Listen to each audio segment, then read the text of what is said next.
Hello officers, 15 to 16 days हमारे exam के लिए सिर्फ बचे हैं। हमें इस 15 टू 16 डेज में अपना बेस्ट देना है, क्योंकि हर एक दिन हर एक मिनट जो आपके पास अभी है वो आपके लिए बहुत ज्यादा कीमती है। हमें कोशिश करना है कि हर एक मिनट जो हम अभी यूज करें एग्जाम तक, वो हमारा एग्जाम से रिलेटेड ही होना चाहिए। उसके अलावा कुछ भी चीज आपको अगर लगता है इंपॉर्टेंट है तो शायद वो ना हो। जान दे देंगे इसके लिए। क्या बात कर रहे हो आप? तो हमारे साथ पास से 16 डेज अवेलेबल है। इस 16 डेज में मैं आपको बताने वाला हूँ कि मैंने किस तरीके से अपना रिवीजन को शेड्यूल किया था, मैं किस तरीके से रिवाइज करता था। क्योंकि हमारे पास सब्जेक्ट्स बहुत है, हमारे पास साइंस है, मैथ्स है, हिस्ट्री है, ज्योग्राफी है, इकोनॉमिक्स है, मैपिंग भी करना है, रीजनिंग भी करना है, करंट अफेयर्स है। पेपर 2 के लिए हम लोग को ऐसे भी पढ़ना है, रिपोर्ट राइटिंग के लिए भी प्रिपरेशन करना है, आर्ग्यूमेंट के लिए प्रिपरेशन करना है, ग्रामर भी पढ़ना है, प्लस प्रेस राइटिंग का भी प्रैक्टिस करना है। वैसे कॉम्प्रिहेंशन तो खुद से जाएगा, इतना सारा चीज हमें करना है। 15 दिन में शायद पॉसिबल लगे ना हो। तो साला ये दुख का खत्म नहीं होता बे। तो आज हम लोग ये देखने वाले हैं कि 15 डेज में करना क्या चाहिए और मैं क्या करता था। देखो, हमारे पास दिन में टोटल सही से यूज करने के लिए 15 से 14 घंटे होते हैं। मैं क्या करता था, सुबह 6 से लेके 12 का एक स्लॉट रखता था। इसमें मैं लगातार नहीं पढ़ता था, ये एक स्लॉट रहता था, इस स्लॉट में कुछ अलग। फिर 12 AM से लेके 6 AM का एक स्लॉट होता था, और एक AM होता था 6 PM का, और एक था 6 PM से लेके 11 PM। ये 3 स्लॉट में फॉलो करता था। 6 से 12 का जो मेरा टाइम रहता था, मैं ये 15 दिन का मैं बता रहा हूँ जो आपको करना चाहिए और जो मैंने किया था। इसमें मैं पूरा का पूरा कंसंट्रेशन में पेपर 2 पे करता था, जिसके लिए मैं जितना भी कंटेंट मैंने लिखा था, नोट्स बनाया था, उसका रिवीजन, प्लस ग्रामर का जो मैं नोट्स बनाया था उसका रिवीजन, और maths and reasoning, and last current affairs. ये जो 6 घंटे का स्लॉट होता है, क्योंकि सुबह का जो समय रहता है वो हमारा माइंड फ्रेश रहता है और हम लोग मैक्सिमम आउटपुट इस पे दे सकते हैं। तो ये 4 चीज मैं सुबह 6 से लेके 12 तक ले सकता था, रिवीजन, ग्रामर, मैथ्स, रीजनिंग और करंट अफेयर्स। उसके बाद 6 से जो 12 का समय होता है, अब हमारे पास पेपर 1, अब मेरा काम सिर्फ पेपर 1 का ये स्लॉट रहता है। पेपर 1 में हमारे पास इतने सारे सब्जेक्ट्स। मैंने क्या क्या मेन सब्जेक्ट्स पे फोकस किया था, वो था साइंस, हिस्ट्री, ज्योग्राफी, बस। मैंने इकोनॉमिक्स छुआ भी नहीं, मुझे इकोनॉमिक्स ई भी नहीं आता है। अब देखो हुआ क्या कि 12 से 6 का समय में उस सब्जेक्ट का देता था जो बहुत ही ज्यादा लेंदी है और जिसमें मुझे बहुत ज्यादा रिवीजन करने का जरूरत है, और उसमें आता है हिस्ट्री, क्योंकि मैं हिस्ट्री में बहुत ज्यादा वीक था, हिस्ट्री। और जो 6 से 11 का समय होता था, मैं उसमें कोई दूसरा सब्जेक्ट देता था जो कि मेनली साइंस होता था, क्योंकि आपको पता है साइंस का वेटेज बहुत ही ज्यादा है।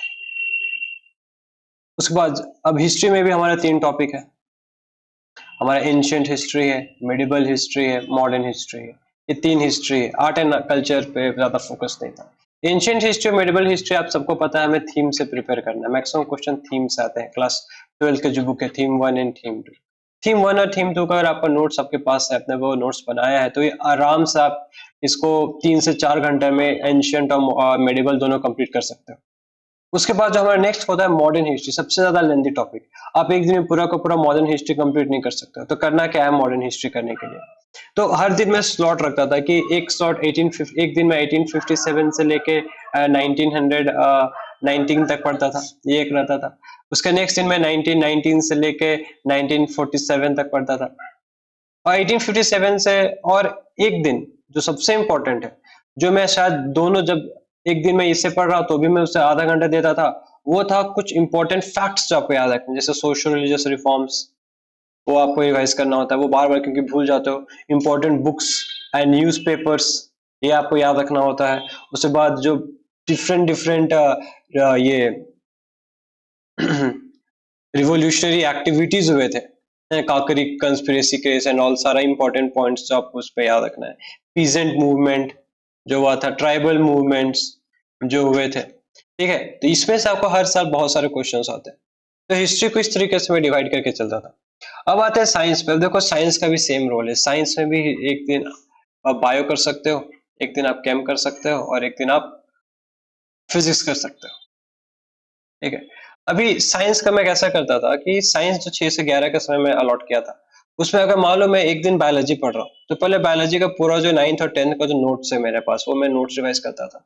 उसके बाद 2018 से लेके एग्जाम तक और आपके लिए 2021 का एग्जाम तक जितने भी previous year questions paper biology के आए, मैं उसे प्रैक्टिस करता था। क्योंकि आपको पता है ना, 2018 के बाद सिलेबस हल्का सा मतलब यूपीएससी ने पूछने का पैटर्न चेंज कर दिया है। और वो किस किस से मैं प्रिपेयर करता था, सीएपीएफ के एग्जाम से, सीडीएस का, और एनडीए मतलब समय मिला तो, वरना इस सीएपीएफ और सीडीएस का मैं प्रीवियस ईयर क्वेश्चंस को रिवाइज करता था।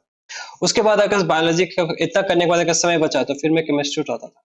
केमिस्ट्री का 9th और 10th का जितना भी नोट्स मैंने बनाया है उसको रिवाइज करता था। उसके बाद सेम 2018 से लेकर 2021 तक का सीएपीएफ और सीडीएस का पेपर रिवाइज करता था। सबसे ज्यादा जो लेंदी टॉपिक मुझे लगता था वो होता था फिजिक्स, क्योंकि फिजिक्स में आपको न्यूमेरिकल्स प्रैक्टिस करना पड़ता है। और सिंस मेरा साइंस का बैकग्राउंड अच्छा है, मैं पिछले 6 साल से ट्यूशंस पढ़ा रहा था बच्चों को, तो फिजिक्स का ज्यादा इश्यू मुझे हुआ नहीं। तो फिजिक्स के लिए भी सेम चीज करना होगा आपको। 9-10 का जो आपने नोट्स बनाया है उस नोट्स को आपको रिवाइज करना पड़ेगा, ठीक है। और 2018 से लेकर 2021 तक का क्वेश्चन पेपर आपको अच्छे से प्रैक्टिस करना पड़ेगा। उसके बाद ये तो एक दिन का स्लॉट हो गया। अगर मान लो मैंने एक दिन 12 से लेकर 6 का समय हिस्ट्री को दिया है, जिसमें एक दिन में शायद मेडिवल हिस्ट्री और एंशियंट हिस्ट्री को दिया है, और साथ में मान लो सोशल रिलीजियस रिफॉर्म्स रिवाइज कर लिया और बुक्स रिवाइज कर लिया। और शाम में 6 से लेके 11 का जो समय रहता है उसमें मान लो मैंने साइंस में आज बायो को रिवाइज किया, उसका प्रीवियस ईयर क्वेश्चंस किया। और अगर मान लो सुबह का समय में अगर पेपर 2 का तैयारी में ज्यादा समय लग गया तो मैथ्स भी प्रैक्टिस कर लेता था, क्योंकि करना तो है, रोज करना है। मैथ्स और रीजनिंग आप छोड़ नहीं सकते हो, क्योंकि क्लॉक का क्वेश्चन, कैलेंडर क्वेश्चन, वो सब ऐसे ही नहीं बनेगा, उसके लिए आपको प्रैक्टिस करना पड़ेगा। अब ये तो एक दिन का हो। अब मैं नेक्स्ट डे में आता हूँ। जैसे मान लो मैंने आज ये मेरा आज का शेड्यूल था, तो मैं सेकंड डे जाता हूँ। जो सेकंड डे सुबह का तो फिक्स है, जो मुझे करना है, ग्रामर पेपर 2, मैथ्स रीजनिंग समय मिला तो, वरना वो भी शाम में शिफ्ट हो जाता था। तो 12 से 6 का जो समय होता था, मैं उस दिन मॉडर्न हिस्ट्री करता था, जिसमें हमें थीम्स भी प्रैक्टिस करना होता है, प्लस स्पेक्ट्रम। ये दो चीज, क्योंकि आपको पता स्पेक्ट्रम से भी क्वेश्चंस यहाँ आते हैं। और साथ में अब सोशियोलॉजिकल रिफॉर्म्स बुक्स तो मैंने कल रिवाइज कर लिया, तो आज मैं क्या रिवाइज करूं? आज मैं सारा मूवमेंट्स, रिवॉल्ट्स रिवाइज करता था। जैसे पीजेंट मूवमेंट हो गया, ट्राइबल मूवमेंट हो गया, जमींदारी सिस्टम, बहुत सारा जो छोटा छोटा पॉइंट्स, जो फैक्ट्स आपको याद रखना होता है ना, मैं उसे रिवाइज करता था। और 6 से 11 का जब समय होता था, मान लो कल मैंने बायोलॉजी किया, या बायोलॉजी के साथ मान लो कुछ और, जैसे मान लो केमिस्ट्री भी थोड़ा लेंदी होता है, बायोलॉजी के साथ मैं हमेशा फिजिक्स मिक्स करता था। मान लो बायोलॉजी का थ्योरी रिवाइज किया तो फिजिक्स का न्यूमेरिकल्स कर लिया। तो आज क्या करूंगा? आज मैं केमिस्ट्री करूंगा, और केमिस्ट्री के साथ मैं करता था आपका फिजिक्स का थ्योरी। ये और पैटर्न मैंने आपको बता दिया, पहले मैं थ्योरी करता था, फिर 2018 से लेकर 2021 तक रिवाइज करता था। अब जो सबसे इंपॉर्टेंट सब्जेक्ट जो मुझे बहुत ज्यादा डिफिकल्टी देता था वो था ज्योग्राफी, क्योंकि ज्योग्राफी में बहुत ज्यादा फैक्ट्स आपको याद करते थे। तो जो थर्ड डे होता था ना, तो उस थर्ड डे में मैं क्या करता था, 12 से लेके 11 बजे तक का पूरा समय मैं ज्योग्राफी को देता था। क्योंकि ज्योग्राफी में टोटल 3 पार्ट्स है। एक है आपका फिजिकल ज्योग्राफी, एक हो गया आपका इंडियन ज्योग्राफी, एक हो गया क्लास 12 का इंडियन एंड इट्स इकोनॉमी। बहुत लोग जीसी लियोंग भी पढ़ने जाते हैं, लेकिन मैंने कभी उस बुक को देखा भी नहीं है कैसे दिखता है वो। और लास्ट में मोस्ट इंपॉर्टेंट होता है मैप वर्क। तो अब ये इतना सारा चीज एक दिन में मैं करने की कोशिश करता था, क्योंकि फिजिक्स ज्योग्राफी क्या है ना, कि आप किसी और सब्जेक्ट के साथ उसको करोगे तो थोड़ा कंफ्यूजन माइंड में क्रिएट करता था। तो 12 से लेकर रात का 11 बजे तक जो समय रहता था, मैं वहां लगातार तो नहीं पढ़ता था, जब भी समय मिले। या फिर अगर मैं, ये मेनली जो बच्चे भी कोई वर्क नहीं करे ना, जो बस पढ़ाई पे फोकस करे, उनके लिए है ये, ठीक है। आप 10 से 11 के बीच में आपको ये स्लॉट हो गया, आपको ये चीज प्रैक्टिस करना, आप चाहे 2 घंटा दो, 3 घंटा दो, और आपको एग्जाम निकालना ही है तो भैया पूरा घंटा दे दो, सब कुछ छोड़ छाड़ के करना पड़ेगा, ठीक है। तेरे पास कोई और रास्ता है? फिजिकल ज्योग्राफी में आपको पता है 11th क्लास का बुक है, बहुत ज्यादा लेंथी बुक है। इंडियन ज्योग्राफी वो भी है, और उसके साथ map work. Indian and economy से 2-3 चैप्टर्स हुए बस, एक पॉपुलेशन वाला चैप्टर है और फिर इंडस्ट्रीज वाला चैप्टर है, वो बस कर लेता था वहां से। तो ये पूरा एक दिन में इसको देता था, वो मेरा थर्ड डे होता था। तो ये मेरा 3 दिन का था। उसके बाद मैं अगले दिन फिर से वही चीज रिपीट करता था, फिर से जो फोर्थ दिन होता था उस दिन मैं वापस history, modern, medieval, ancient medieval books, फिर जो बायोलॉजी उस दिन कर लेता था, फिर सेकेंड डे, फिर थर्ड डे, ऐसे करते करते हफ्ते में 2 बार मेरा वो टॉपिक रिवाइज हो जाता था, सेम चीज।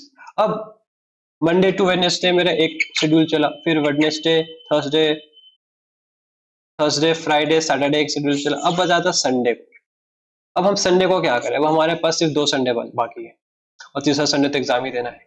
तो मैं ये 2 संडे में क्या करता था ना कि अगर मान लो कोई भी चीज हो गया जो मैंने पढ़ा नहीं है, या जैसे मैं कभी-कभी इकोनॉमिक्स पढ़ने लगता था इसके, क्योंकि मुझे इस बार निकालना था एग्जाम। इकोनॉमिक्स में मैं पढ़ने लगता था, तो इकोनॉमिक्स के 2-3 चैप्टर्स में बना लिया करता था। तो आप संडे के दिन आप पूरे हफ्ते सिर्फ रिवाइज करो, और संडे के दिन अगर आपने किसी चीज को नहीं पढ़ा है, कोई चीज याद नहीं किया है, या फिर आपको लगता है नहीं मुझे ये चीज मैं भूल गया याद करना, मुझे इसे फिर से याद करना है, या कोई आप नया टॉपिक उठाना चाहते हो, तो वो संडे के लिए रखो।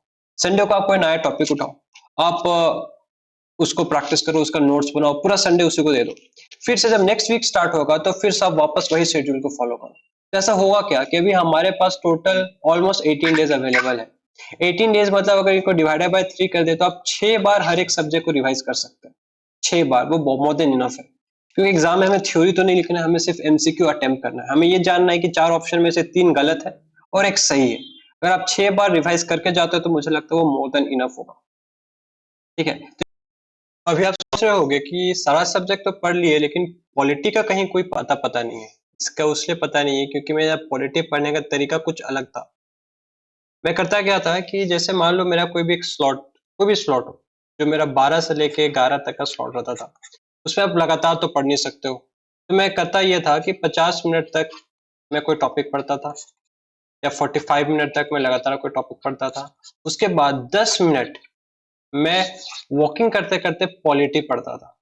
क्योंकि पॉलिटी में है क्या ना कि टॉपिक्स होते हैं, बहुत सारे टॉपिक्स होते हैं, वो कहानी तो है नहीं, बहुत सारा आर्टिकल्स है, आर्टिकल्स में एक फैक्ट्स आपको याद रखना है। तो आप लगातार पॉलिटी पढ़ नहीं सकते, नहीं तो लगेगा कहानी पढ़ रहे हो। कहानी पढ़ने के बाद एग्जाम में आप उससे लिख नहीं पाओगे, एग्जाम में पूछेगा तो आप कंफ्यूज हो जाओगे। तो मैं मान लो कोई प्रेसिडेंट का टॉपिक उठाता था, तो प्रेसिडेंट का 10 मिनट में मुझसे जितना हो पाता था मैं उसको याद करता था, क्योंकि मेरा खुद का नोट्स था, मैंने लक्ष्मीकांत तो कभी पढ़ा नहीं है। तो उसी तरीके से फिर 1 घंटा हुआ, फिर जैसे 1 से लेके 2 तक मैं मान लो हिस्ट्री पढ़ रहा, मान लो 1:45 तक मैंने हिस्ट्री पढ़ा, तो वहां से फिर 10 मिनट्स निकाल के जो प्रेसिडेंट जहाँ पास खत्म किया था उसको वापस पढ़ता था। फिर 2 से लेके मान लो 2:45 तक मैंने फिर से हिस्ट्री का कोई टॉपिक कंप्लीट किया। उसके बाद फिर से उसके बाद 10 मिनट्स निकाल के प्रेसिडेंट का जो टॉपिक बचा था मैं उसे करता था। ऐसे क्या होता है ना कि आप सब्जेक्ट को चेंज करते थे, इससे आपके दिमाग में वो बोरियत नहीं आती, आप अटेंटिव होके पढ़ाते हो। प्लस ये जो 10 मिनट में पॉलिटी पढ़ता था उसमें मैं वॉकिंग करते करते पढ़ता था, इससे माइंड भी रिफ्रेश हो जाता है, और आप वापस फिर से जब पढ़ने बैठते हो नेक्स्ट 45 मिनट में तो कंसंट्रेशन के साथ पढ़ सकते हो। इस तरीके से मैंने पॉलिटी कंप्लीट किया था, और पॉलिटी इसी तरीके से पढ़ना ही चाहिए। लगातार पढ़ने से पॉलिटी होता नहीं, मेरे हिसाब से, मुझसे तो नहीं होता था, मैं भूल जाता था। तो मैंने ये तरीका निकाला था पॉलिटी करने के लिए। ये बड़ी अच्छी बात कही आप।